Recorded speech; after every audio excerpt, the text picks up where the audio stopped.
Viabilidade em projetos de construção civil. Gestão do tempo. Olá, tudo bem? Nesta aula, vamos aprender que gerir o tempo é estimar a duração das atividades, identificar possíveis dependências e folgas disponíveis entre elas.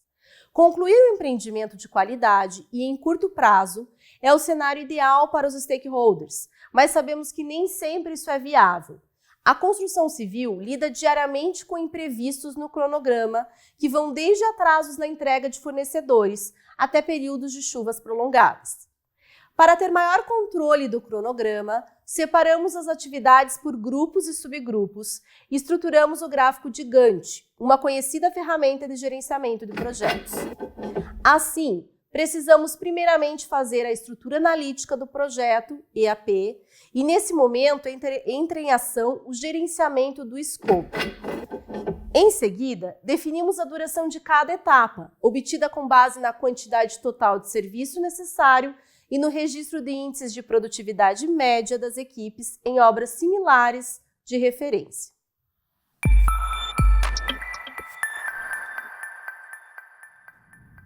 Podemos consultar essas medições nas tabelas de composição de preço para orçamento da revista Pini. Essas tabelas estão disponíveis no site da editora, que as vem divulgando há mais de 30 anos, tornando-se a principal referência técnica no processo de formulação de cronogramas físico-financeiros no Brasil.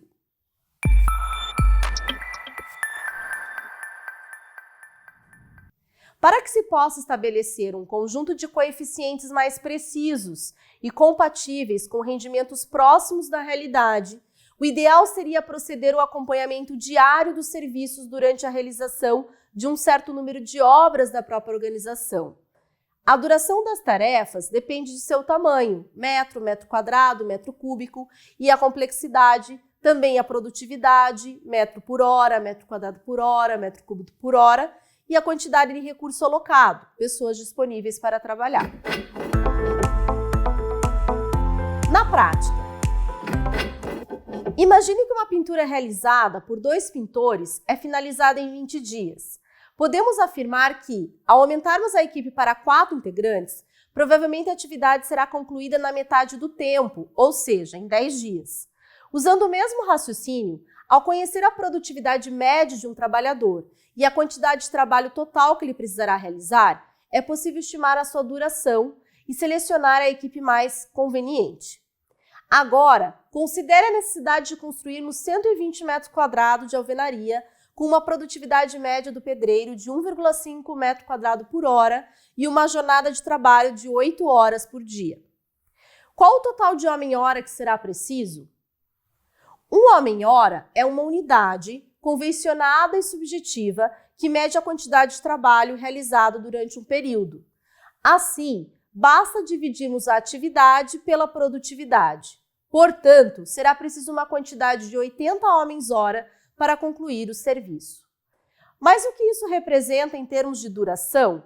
Bom, para encontrarmos o tempo em horas, devemos dividir a quantidade de homem-hora pelo número de trabalhadores. Caso a equipe seja formada por 2 pedreiros, a duração da atividade de fato cai pela metade, mas a quantidade de trabalho total do serviço não se altera. Assim, a escolha de uma equipe mais conveniente envolve o prazo estipulado para o cumprimento da tarefa, a disponibilidade da mão de obra para sua execução e o quanto se pode pagar por ela. E quando somos contratados para executar várias atividades, o tempo de duração total da obra será a soma do tempo gasto para finalizar cada uma delas? Não necessariamente. O prazo estipulado dependerá do estudo das precedências. Isso consiste em definir o sequenciamento das etapas, ou seja, a ordem com que elas devem ser executadas e a relação entre elas. Quando uma tarefa tem predecessoras imediatas, uma relação término-início, só poderá iniciar quando outras estiverem totalmente concluídas. Veja o exemplo da IAP fictícia da construção de uma casa. De acordo com a tabela, para que se possa iniciar a execução das sapatas e superestruturas, item 1.2, é obrigatório que as escavações no terreno já tenham sido concluídas, item 1.1. Portanto, há uma relação de término e início entre elas, em que 1.1 é predecessora de 1.2. Para a execução de alvenarias, item 2.1, é necessário que toda a estrutura já esteja consolidada. Portanto, o item 1.2 é sua predecessora direta. Para que se faça o trabalho, o item 2.2, é necessário já ter as alvenarias concluídas. Assim, 2.1 é sua predecessora.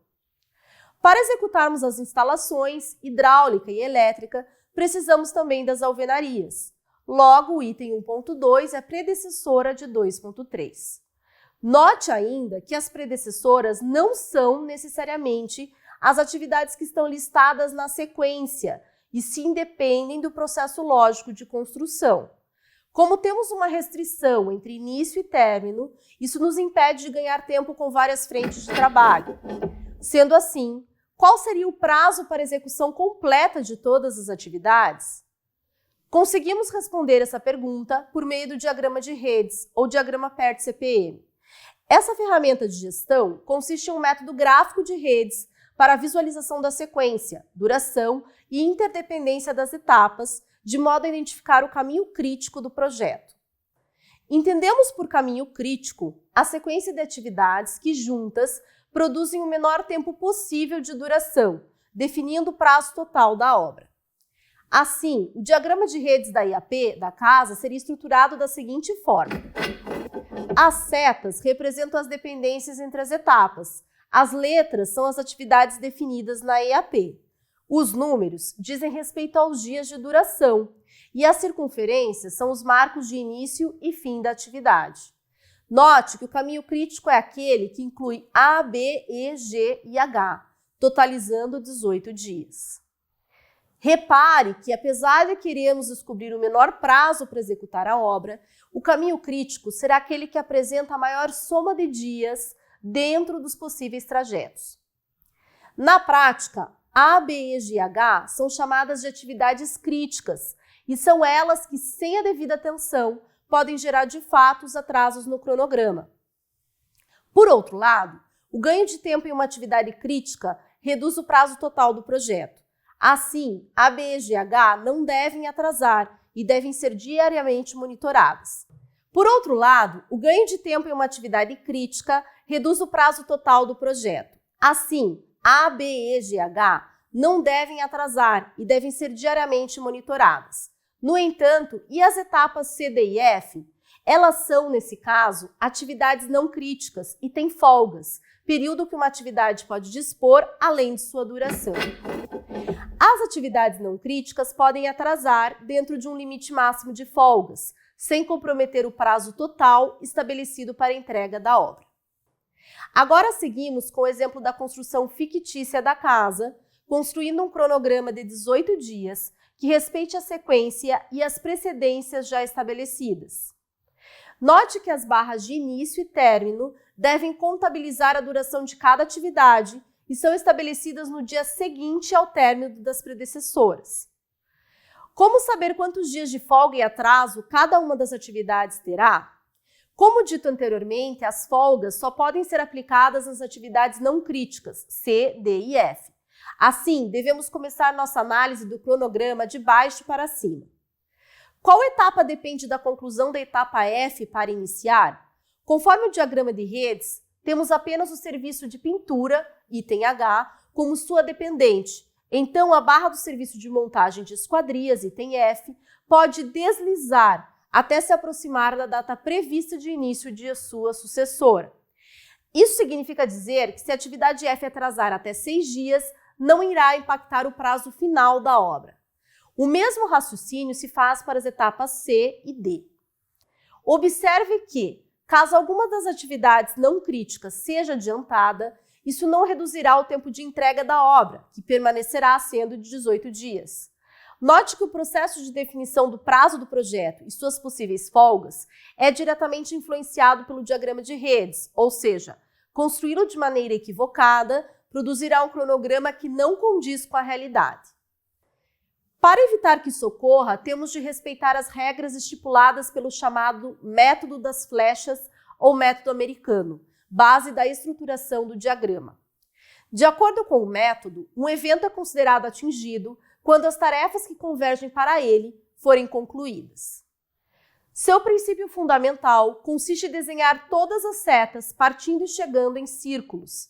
Ainda, deve-se evitar fechar ciclos e definir 2 ou mais atividades com o mesmo par de eventos, de começo e fim. Caso sejam 2 ou mais atividades B e C sucessoras de uma mesma atividade A e predecessoras de outra D, será preciso usar o artifício da atividade fictícia ou atividade fantasma. Comumente representada por uma flecha pontilhada, ela não implica em tempo extra no processo, servindo apenas como indicativo de dependência.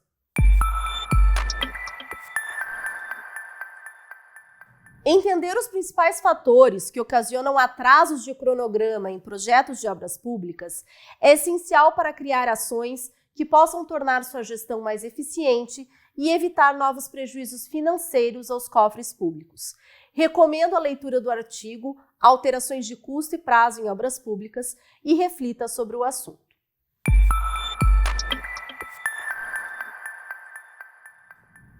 Ao utilizarmos softwares de gestão do tempo, como o MS Project, o diagrama de redes é estruturado instantaneamente na medida em que atribuímos tarefas, durações e precedências. Essa é uma das muitas ferramentas disponíveis para nos auxiliar nesse processo.